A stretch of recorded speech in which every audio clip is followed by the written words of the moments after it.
How to get tissue samples in Terraria. So you cannot find this material in chests or in a corruption world. It is strictly tied to the Crimson biome and drops exclusively from the brain of Cthulhu and its minions. So as you can see, my world has the corruption, so I'm just going to create a new one just to show you guys quickly. So once you have found the Crimson biome, you can now summon the brain of Cthulhu. So to summon it, you can go deep down into the Crimson right here and find the glowing Crimson hearts. So you can use bombs or any hammer to smash exactly 3 glowing red Crimson hearts. As you can see, I'm just going to destroy the Crimson heart right there, along with another one right here, and the last one just like that.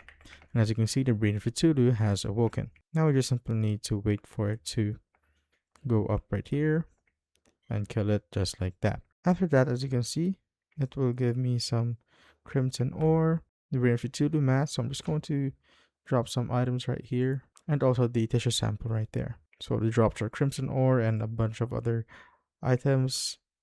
But the most important is the tissue sample. So you absolutely need a massive stockpile of these samples to craft the Deathbringer pickaxe, which is strictly required to mine hellstone later. And that is how you basically get tissue samples in Terraria.